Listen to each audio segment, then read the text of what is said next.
Welcome to Reality Outdoors.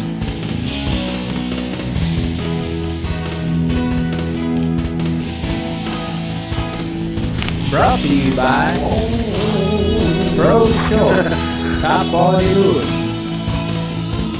Waterloo, Rod Company USA. Maxima Fishing Line.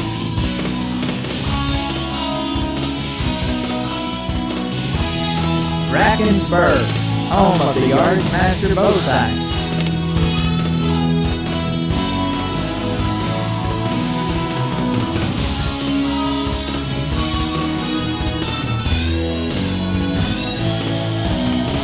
Yamaha Motors.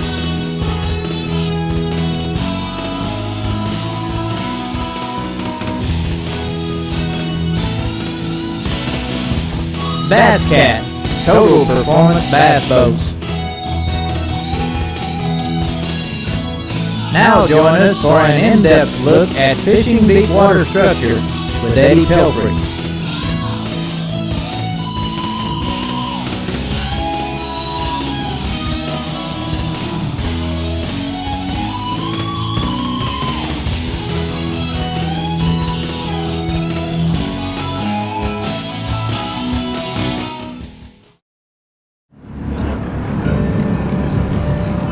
Show you everybody what we're going to be fishing here today. It's a little, you see this is 19 foot of water. We're going to come across this channel. There's kind of a little drop off down in the middle here. That's what we're going to, there's some little bit of structure right on the edge of this drop off.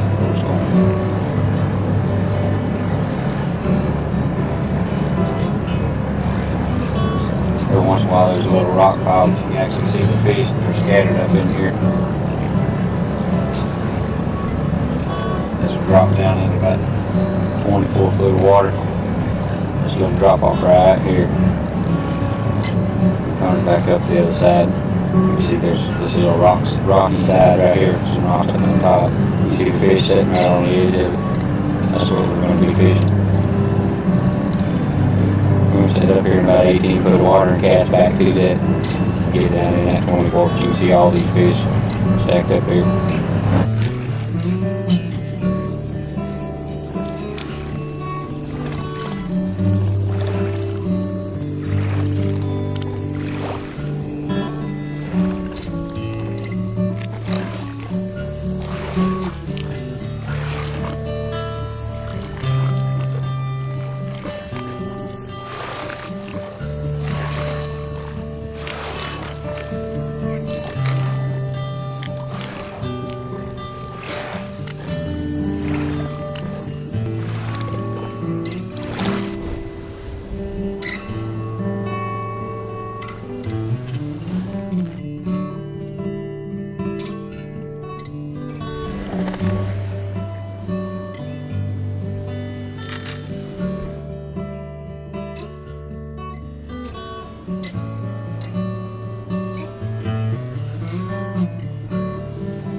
Jump out of him.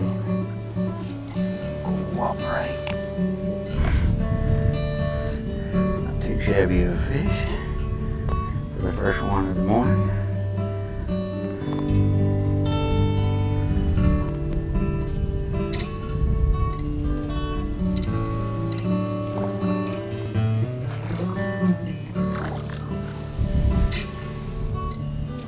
Not too bad a way to start the day, huh?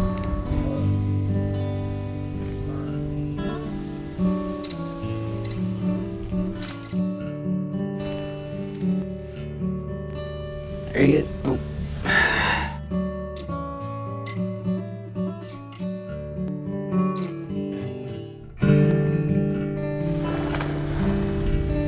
That's a fish.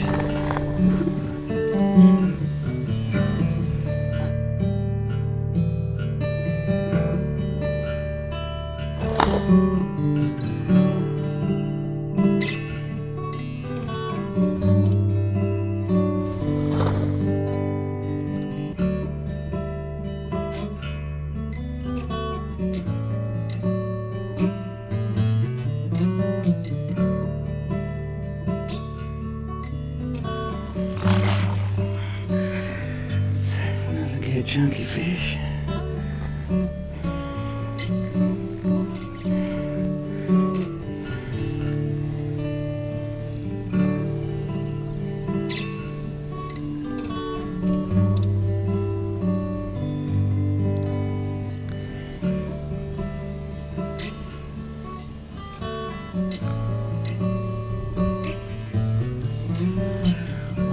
Pretty consistent on size today.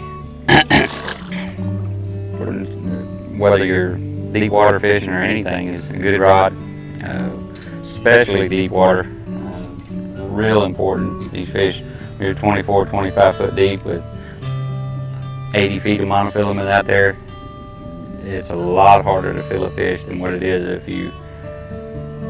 you're casting at the bank and got 15 foot of line out.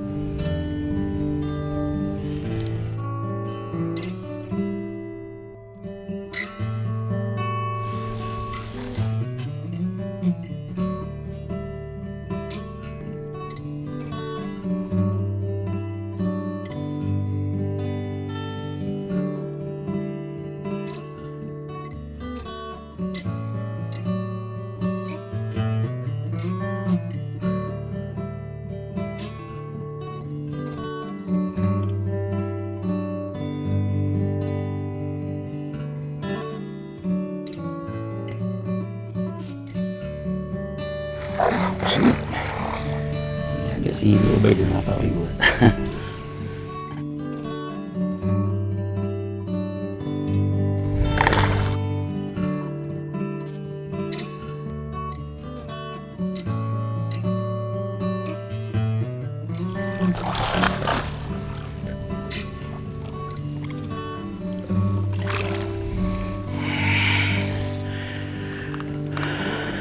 I think I like it on that rock pile up there a little better. What do you think?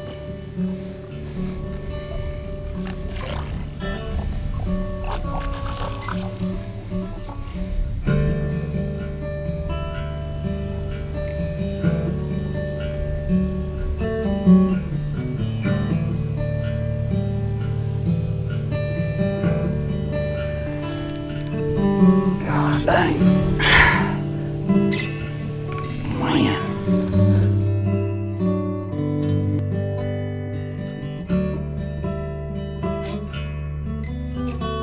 Four.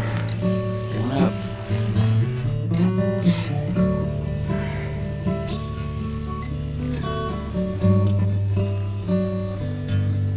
No, stay away from that anchor rope.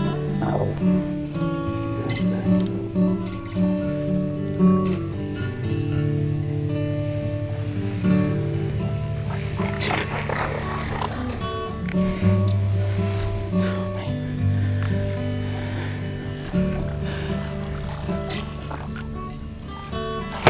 I knew he was going to do that.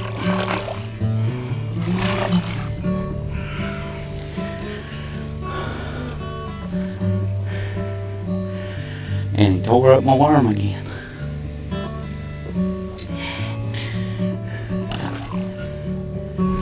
One more time back up on the rock pile.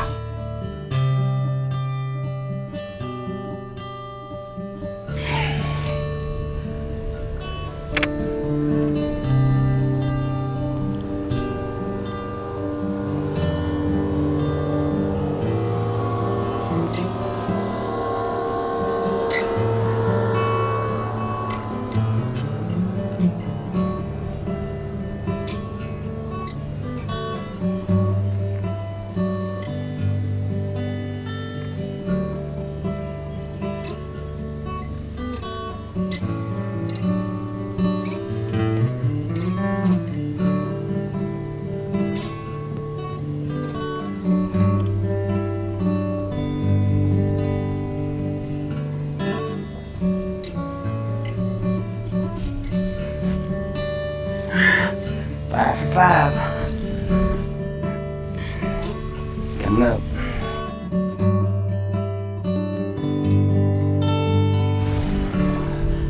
It's a decent fish too.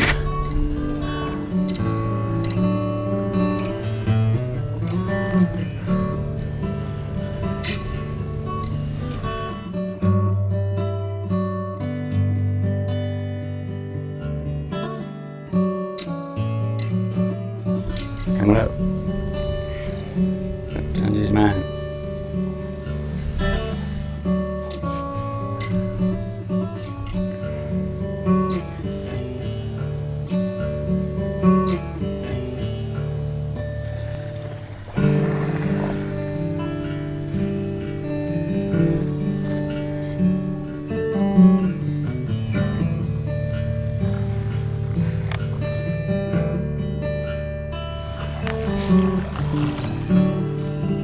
Oh, come on.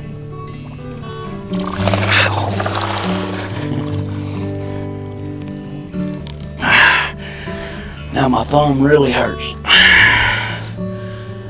Another good fish.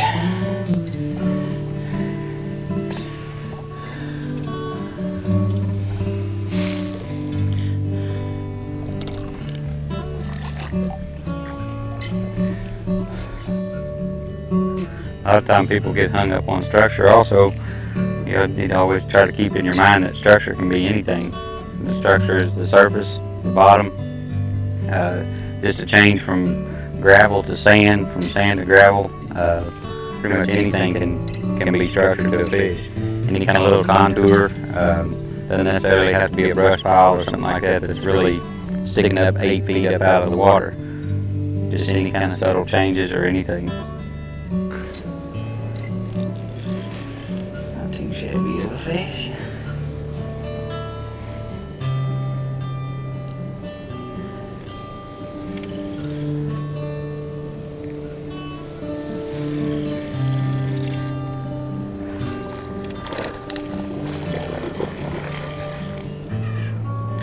I told him he was big.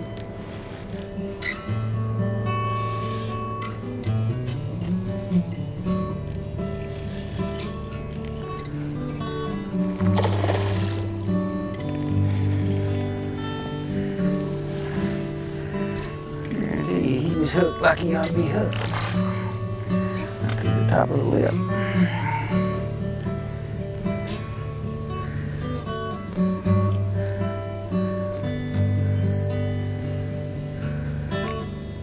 Gosh dang.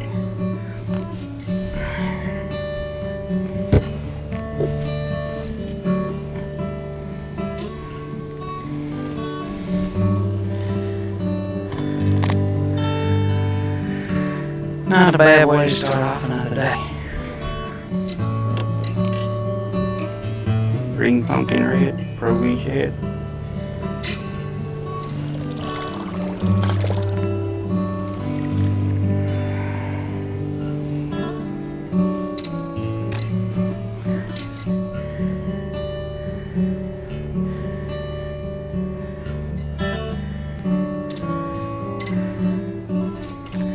Alright, what we're doing, taking that Pro V shad.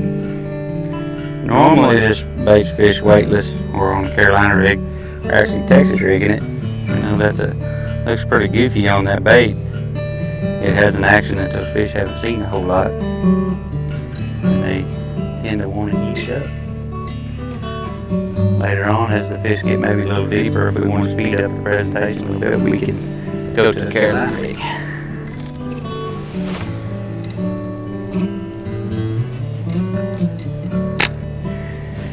Usually what it is, a lot of people get hung up on presentation. They think if they're moving that bait real slow and then they pick up the speed, it's actually, they get bit, then they tend to throw it out there and reel it in a lot faster and a lot faster and a lot faster. They think that's when they're getting bit. Most of the time it's actually the variation.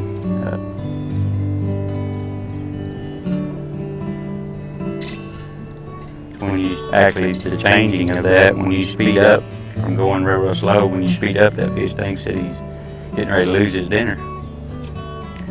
Or vice versa. When you slow down, he might be so close to it that he's either going to eat it or bump into it.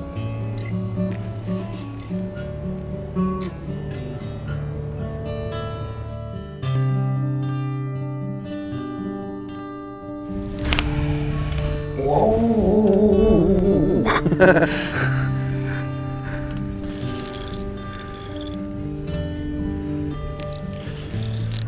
Coming up.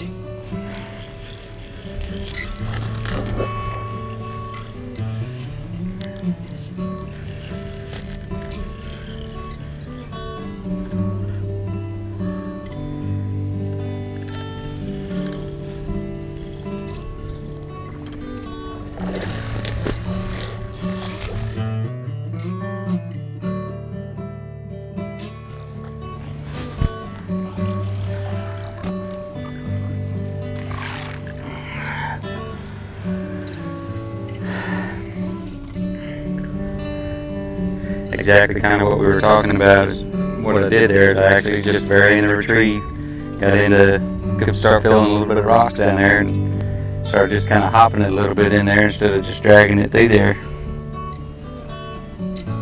And he hit it like a Mack truck going the other direction.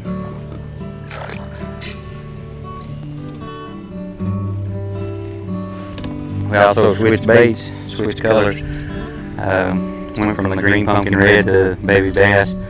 See all these shad jumping in here. Maybe a lighter color may help us out a little bit.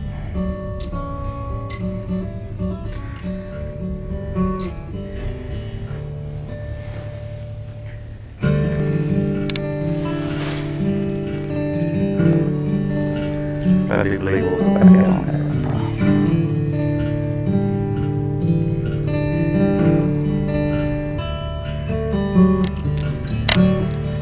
It's real important once if you find a hole where you catch one fish. I mean, especially if you're in practice, I would probably spend at least an hour in one spot. Because if you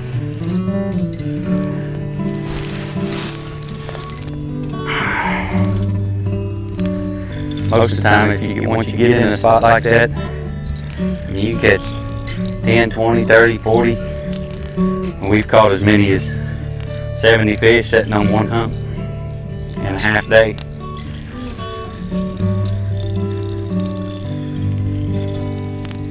Coming up. He's straight behind the boat. Right, going over to the other side of the boat. He's a good fish, actually.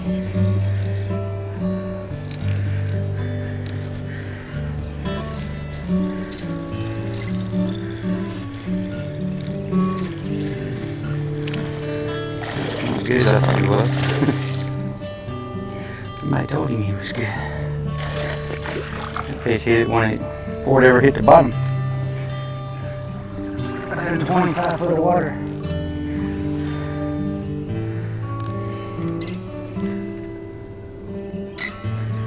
Fish I never felt him picked up. Was waiting for it to go to the bottom. He hit it. So he got the hook a little bit deep in there. I'm just going to bite the line off. It's a whole lot better just to leave that hook in there and it'll work its way out or rust out in just a few days.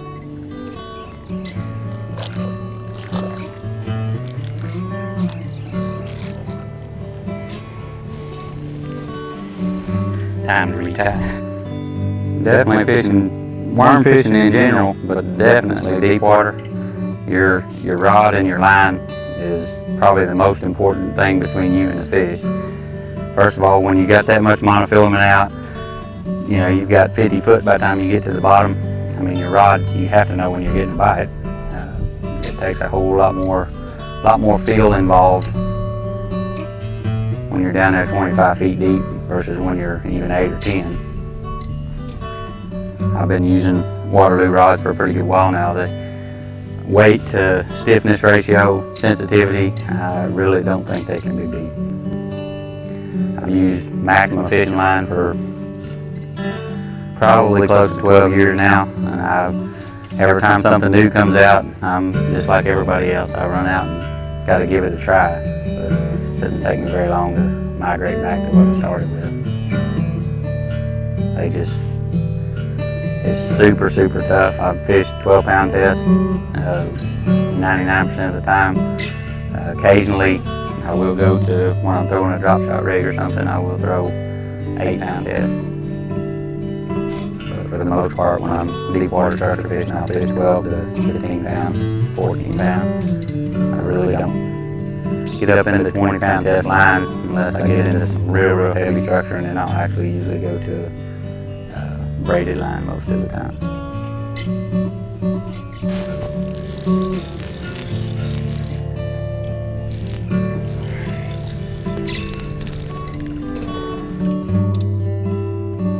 He's all tied up in a knot. Little.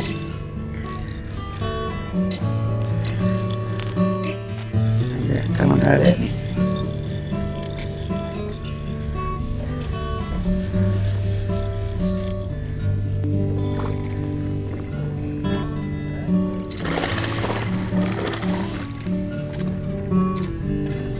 a little one more run left in him.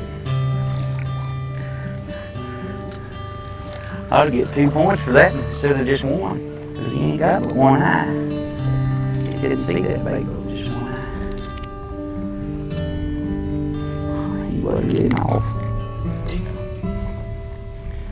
Not a shabby fish.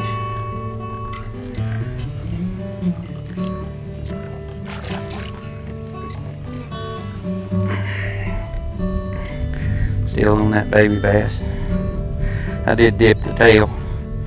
Had a little chartreuse. I think it's also real important to have scent in your bait. It seems to make a whole lot of difference.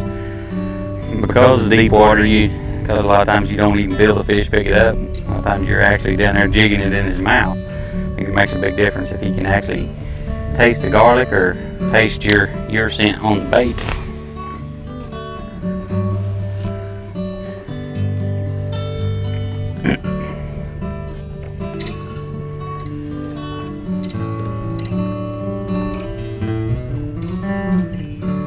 We were fishing out here a few years ago when we first started back when we actually, not long after we started doing baits, we actually made some up and was experimenting with different things to put in them, and put some cherry in one and some garlic in one and just nothing in one. And there's 3 of us on the boat. It didn't matter whoever was throwing the garlic. Usually 3 to 1 more fish.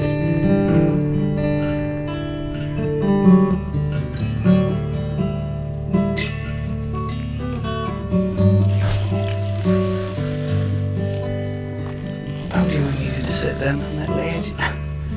He's coming up.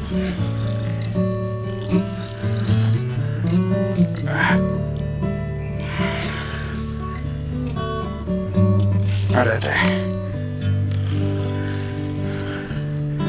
He's changing his mind. About a half up. Here he goes. Oh, no. It's another good fish, though.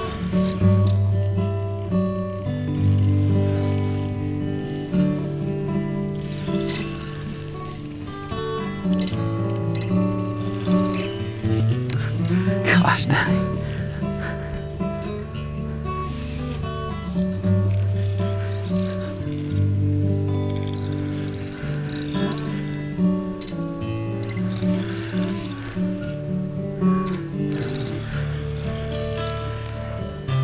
I suppose that's a bass.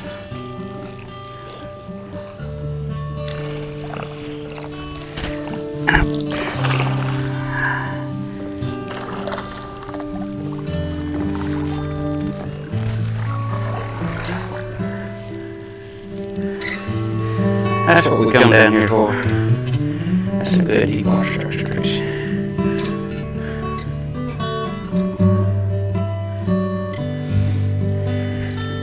Alright, go back here and tell your mommy. I think we might have to go back out there.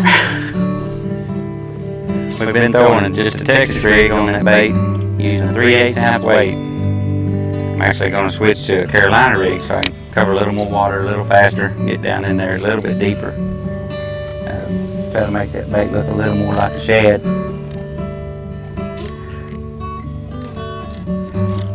Show you what I've done here, show you how this bait works.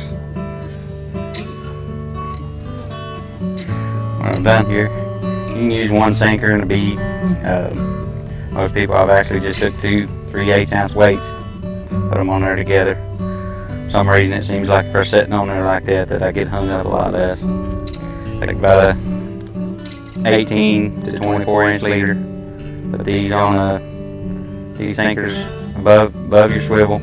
It's your swivel and your leader and your hook. What you're going to be able to do is that bait's going to stay on the bottom. It's going to keep your bait up here just a little ways off the bottom.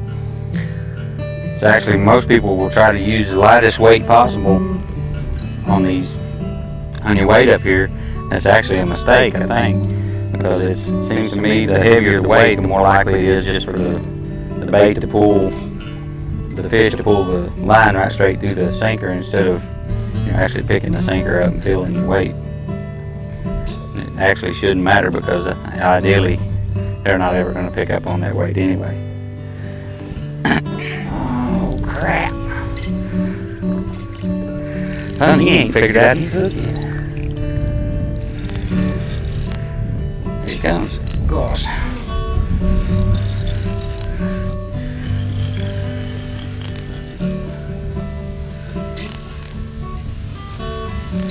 He's right here, coming up closer to the boat.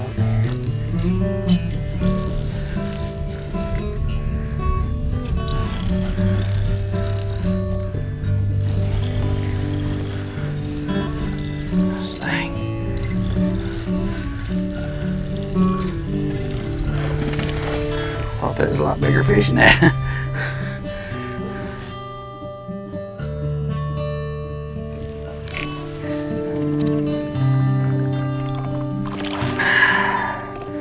Still not that bad. First cast on Carolina rig. We'll take him back to the tournament deal again. I believe if somebody was in a tournament, they could get real light real fast if they had 5 of those.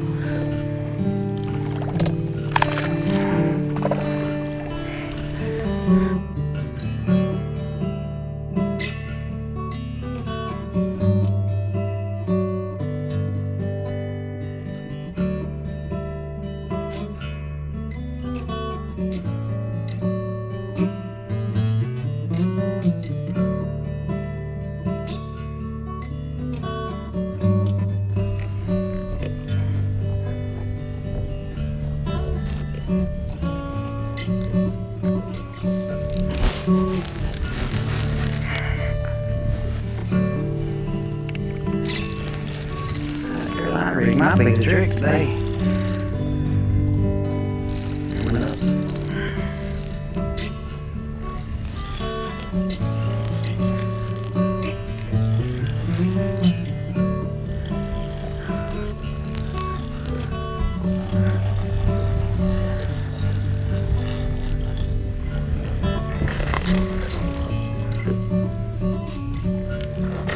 You see another fish?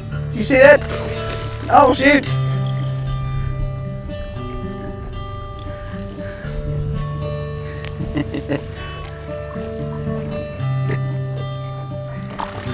That one was 2 or 3 pound fish. He's chasing this one. I guess he was chasing that bait. It was hung up there a little higher. So I need to put 2 hooks on there.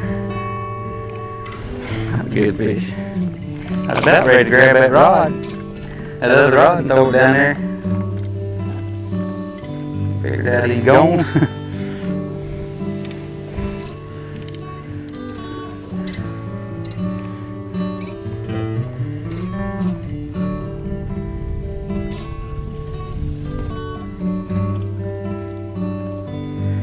Actually gets to where probably boat control and boat position and everything is real important when it comes to deep water. I mean, a lot of times fish position themselves with the current. So if they're sitting like where we're at right now, there's a pretty heavy current coming across through here. So the fish are going to be on that side facing that way.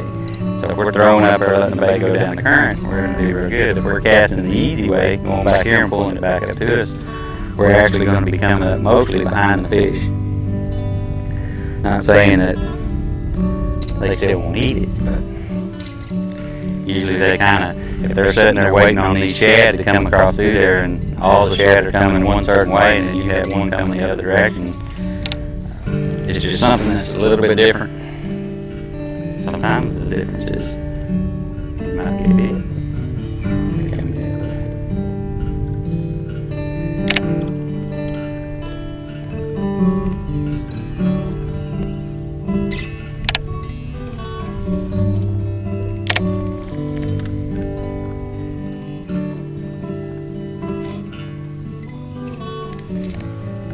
See, most of the time when I'm fishing that Carolina rig, I'll just drag it about 3 or 4 foot at a time. You can feel that rock, you can feel that sinker just coming across the rocks. When you're up 25 foot above where you're fishing at, it makes a whole lot of difference.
He ain't figured out these hooks yet, I guarantee it.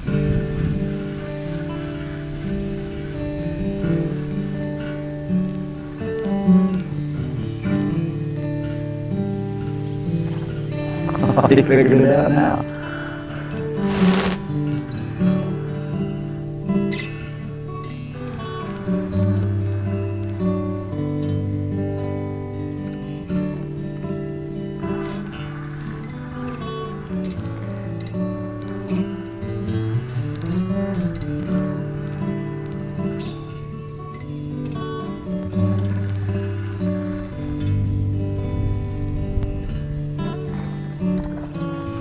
Pretty good fish.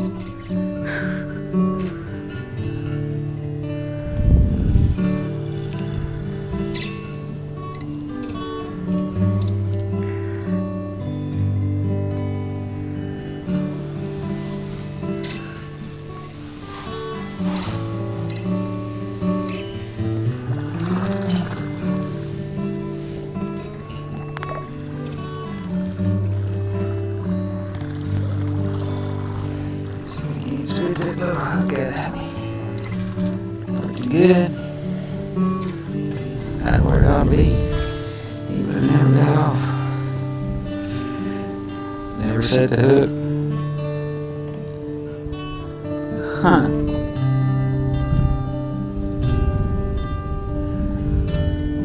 Fish has got a piece of metal, something in his belly. See that?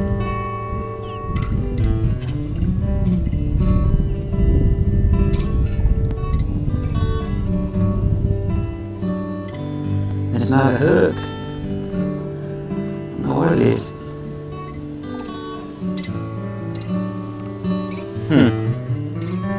Can't get it out. I guess I'll leave it alone.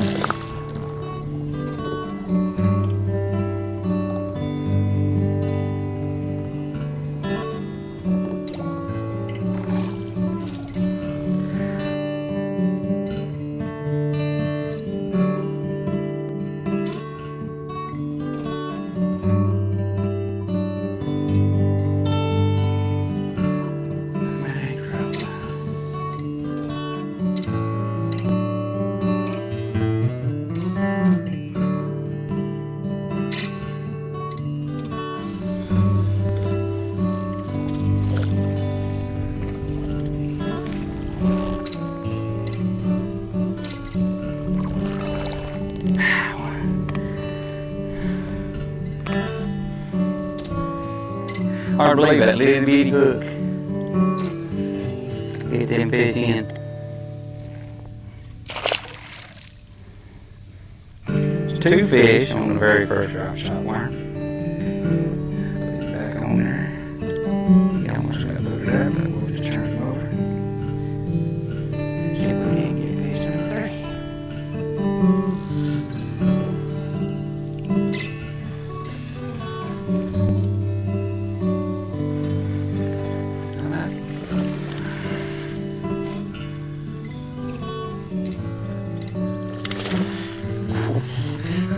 Them fish are fast, you know.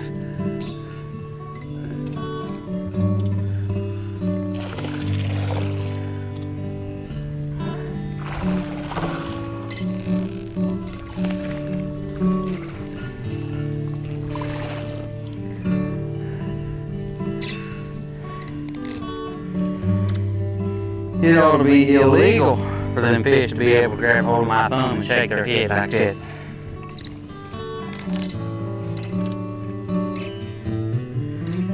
Little bitty hook, but it's such a thin wire. Oh, gosh, that's such a thin wire, it can break. Broke the hook.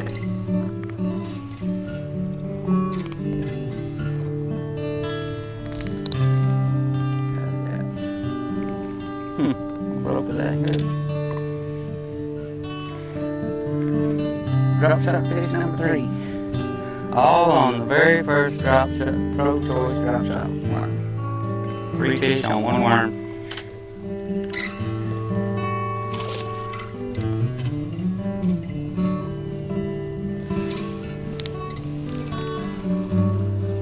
There it is. He ain't figured out his hook yet. Now he figured it out.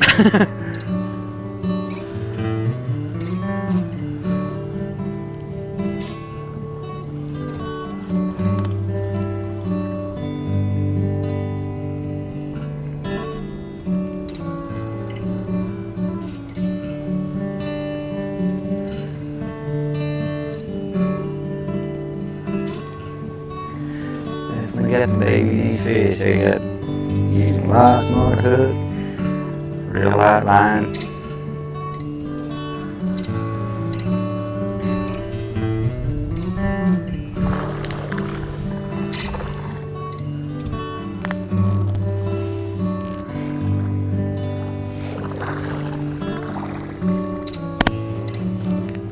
Just barely hooked.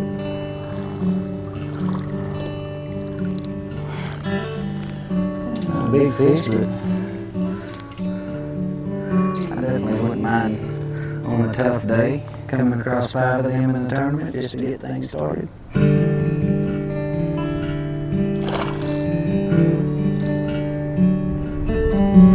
Alright, I'll show you all a little bit about what we've been doing.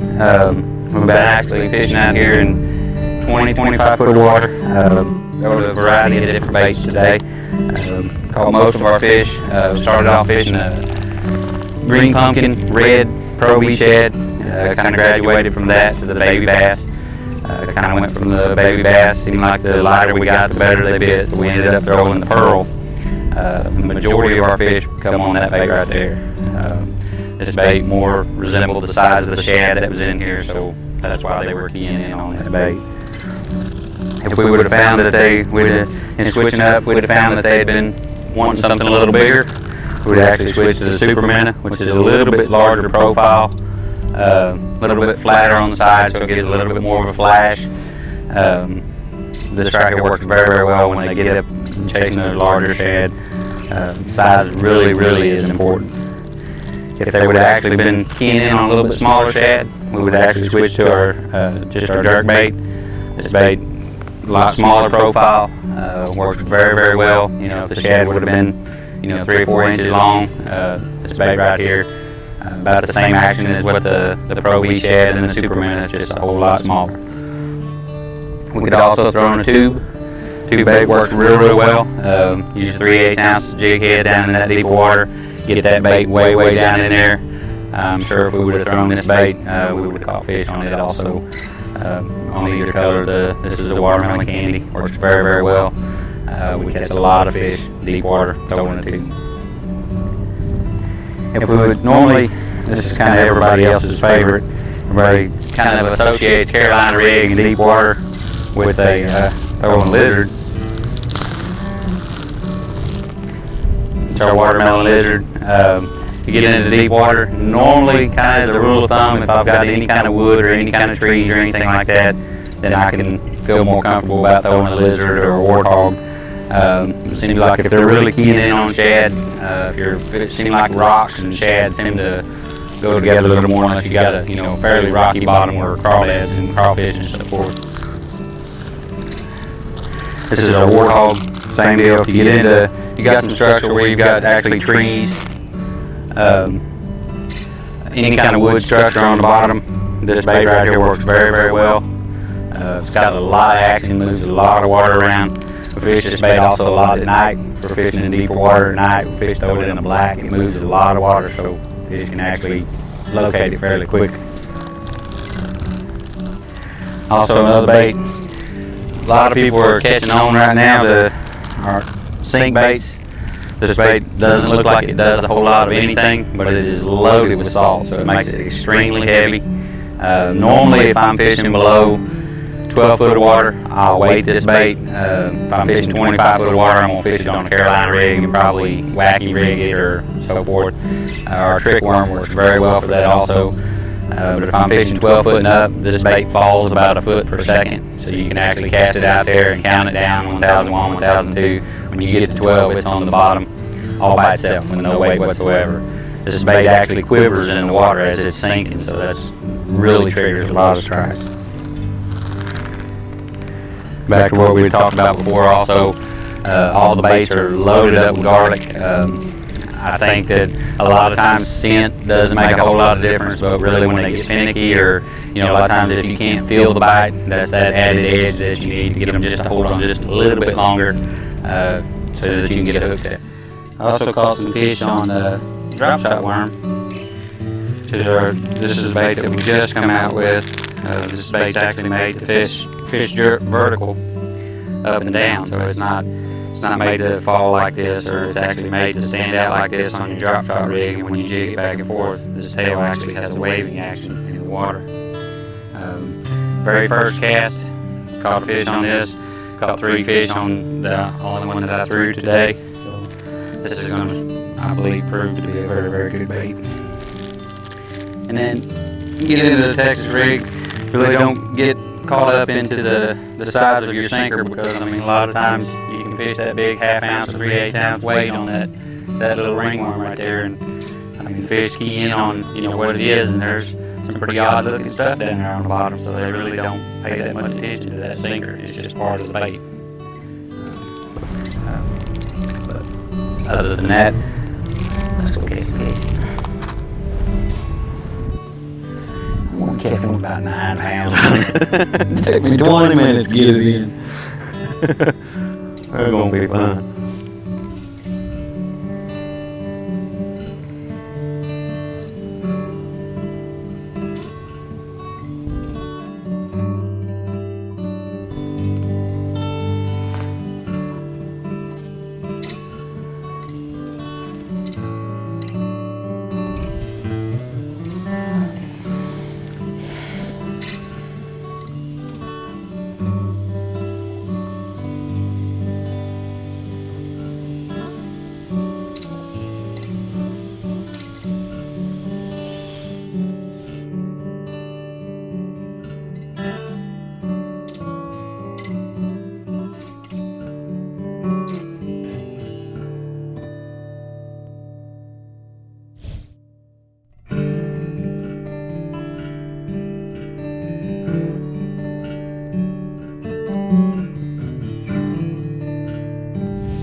Father, where there is over here.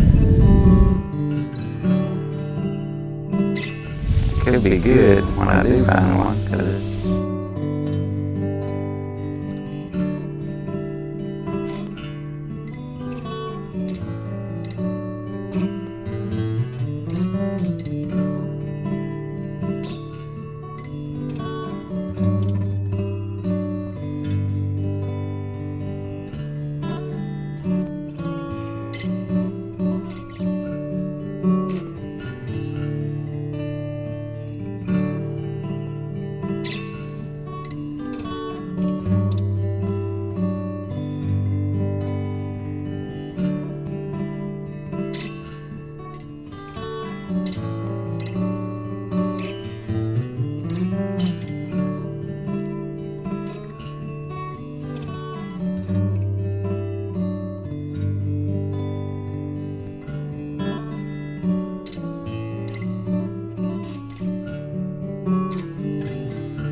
That's a good fish, I think. He got some big shoulders on him if he ain't.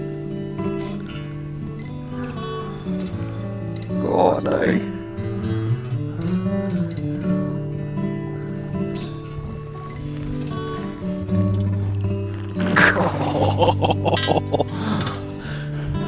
I think that's a drop shot fish right there. Gosh dang. People tell you can't catch a good fish on a little hook. Little number 2 got 2 hook. 4-inch drop shot worm. Easy. 8.5 pound fish.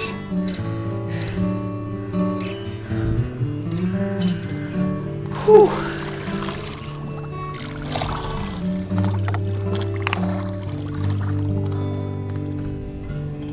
Alright, I'm going to show y'all how to do anytime I fish a Texas rig worm, Carolina rig or anything like that, this is normally the knot that I'll usually always tie. You just pretty much, if you get to a knot that if you can tie it faster and comfortable, the one you tie the most is the one that's going to work the best for you. And I'll show you the 2 that I use all the time. 12 pound test and below, I'll use 7 to 8 twists, and just kind of graduate up. As you get up to the 20 pound test, I will use 10 twists in the line. Also, if you get down into the lower lines like 6 and 8 pound tests, I'll actually double loop it through the eye, like such, and then do my twists. But as far as 12 pound test goes, what I fish most of the time, just put it through there and you twist it. 2, 3, 4, 5, 6, 7, 8.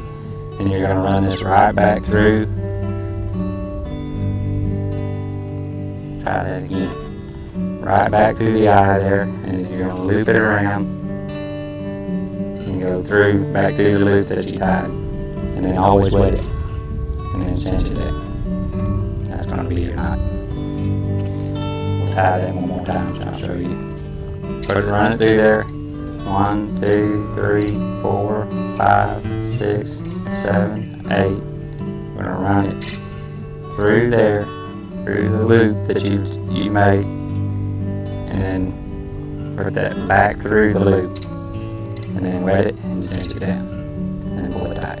Cut your tagging off and you're good to go. Alright, now we're going to show you how to tie a polymer knot. Either one of these knots, you can use Texas rig, Carolina rig. Polymer knot, I'll pretty much, when you do a drop shot rig, the polymer knot's going to be way up here and you use your tag end to tie your sinker on. Polymer knot's going to do just like this. You're going to double your line, put a good tag end down there, run it through the eye, and just tie a regular overhand knot. And then you run your hook back through the loop and cinch everything down. Tag in. That's polymer knot. We'll tie that one more time. Alright. We'll tie a polymer knot one more time. Just do double your line. Just make it so it's double. Run it through the eye of your hook. So you've got a double line here. You're just going to tie an overhand knot. Just like that right there. And then run your hook back through the loop that you've created. And then grab your tag in and cinch everything down. Get everything down in one knot. Always wedge your line. So when you tag it down, it's a good tight knot. Now, when you're doing a drop shot rig, what you're going to end up with is this hook hanging up here like this, and your sinker hanging down like this right here off your tag end. And then you use the drop shot weight so that usually I'll just tie an overhand knot so that if something does get hung up, it'll usually be the sinker, and it'll break off fairly easy so you don't lose your whole rig. Alright, I'm doing a Texas rig. I'm going to tie the knot that I showed you. Just tie the knot where we twist the line. Got our 8 twists, run it back through there, so forth, and cinch it down. You're going to have your weight on here and it's going to butt right up against the hook. You're going to fish that. When you put this through your plastic, you want to pull that plastic just up over the knot, and that knot, actually the tag end, will go into the plastic to keep it from sliding down your hook. Carolina rig, we're going to do is we're going to actually tie a swivel on first. Take us about 18 to 24 inches of line, tie a swivel on the end of it, tie it to our deal going on, the line going to the rod itself. On the other end of the swivel, we're going to tie the hook, same knot and everything, so that you've got the hook, 18, 24 inches of line, swivel, sinker, and then up to the rod. Drop shot rig, what you're going to do is you're going to tie a polymer knot on it. So what I was saying a while ago, just run both tag ends through there, just like that right there. We're going to tie just an overhand knot, and then we're going to pull this hook back through the loop that we've created. Take your tag in and cinch everything down. And you're going to take this tag in, you're going to tie your sinker on here, so that I usually will fish this anywhere from, as low as 12 inches off the bottom, all the way up to about 36 inches off the bottom. And this hook's actually, when you tie this good and tight with the size hooks that we're using for a drop shot, which is going to be usually like a number 1. We actually have some drop shot hooks that are coming out that are going to be the ideal size. But this hook will actually set straight out from the line as you pull up on it. When it's got a sinker on the bottom of it, it's going to set just like this right here, off the bottom. Your bait, you're just going to slide it on. You're not going to rig it, Texas rig or anything. You're just going to hook it right through the head of the bait and let it hang off the end. And hopefully those will help you get started in catching fish. Thank y'all for watching taking time to watch our video. Just want to let you know that there's no way possible we could get everything into one video. We tried really, really hard. We've got a lot of information on reading maps and your electronics and so forth. I guess that'll be out on volume 2. Just definitely keep in mind, trolling motor. The most power you can get in a trolling motor, it's a whole lot better to have it, not need it, than to need it, not have it. Electronics, you got to learn to trust your electronics. When you see a fish down there, you got to know that that's a fish down there. Good electronics is probably the most important thing on your boat. Again, we'd like to thank you for watching this video, and definitely keep an eye out for volume 2.